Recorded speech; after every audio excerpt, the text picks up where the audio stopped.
কষ্ট দেয়, বাবারে কষ্ট দেয়।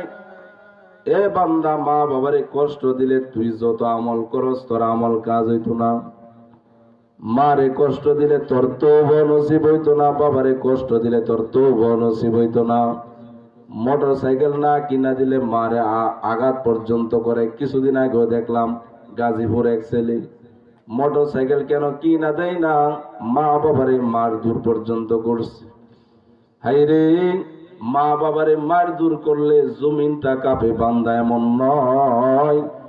আল্লাহ বলেন, বান্দা যদি কোনো সন্তান তার মা বাবারে আঘাত করে, শুধু জমিন না, আমি আল্লাহর আরশটা পর্যন্ত কাঁপতে থাকি।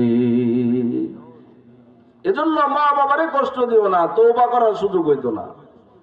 মা বাবারে আঘাত করিস না রে বান্দা, মা বাবার সাথে অন্যায় করিস না। মা বাবা যদি তোর নামে দোয়া করে, তোকে আল্লাহ তাআলা এমন ভাবে কবুল করবেন, আল্লাহ দুনিয়ারও বাদশা বানায় দিবেন, আখিরাতেরও বাদশা বানায় দিবেন। আল্লাহ পাক রব্বুল আলামিন তার পবিত্র কালামের মধ্যে যে জায়গার মধ্যে বলছেন, ওয়াকাদা রাব্বুকা আল্লা তা'বুদু ইল্লা ইয়্যাহু ওয়া বিল ওয়ালিদাইনি ইহসানা। এ বান্দা, তুই আমি আল্লাহর ইবাদত করবি, এটা আমি আল্লাহর আদেশ। দ্বিতীয় নাম্বার হলো তোর মা বাবার সাথে সুন্দর ব্যবহার করবি। মা বাবার সাথে সুন্দর ব্যবহার করতেই হবে। মা বাবা যদি দোয়া করে, দুনিয়াও তোমার সফল, আখিরাতও সফল। মা বাবার দোয়ায় তুমি সম্মানী হইবা, মা বাবার দোয়ায় তুমি অসম্মানী হইবা। মুসা আলাইহিস সালাতু ওয়াস সালাম আল্লাহর সঙ্গে প্রায় সময় কথা বলতেন। মুসা নবী আল্লাহর সঙ্গে তুর পাহাড়ে গিয়া কথা বলতেন, যার কারণে তার নাম হইল কালিমুল্লাহ। ইব্রাহিম নবী হলেন খলিলুল্লাহ, আমাদের নবী হলেন হাবিবুল্লাহ।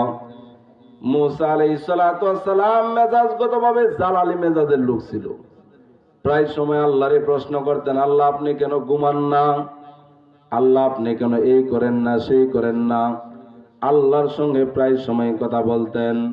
মুসা নবী একদিন আল্লাহরে বলেন, আল্লাহ, সমস্ত নবীদের সঙ্গে জান্নাতি হবেন তাদের কোনো না কোনো বন্ধু, রফিক, কোনো একজন বন্ধু নিয়ে জান্নাতের মধ্যে প্রবেশ করবেন। কিন্তু আমি মুসার তো বন্ধু নাই, কে আমার সঙ্গে জান্নাতি হবে আপনি আমার একটু বলেন।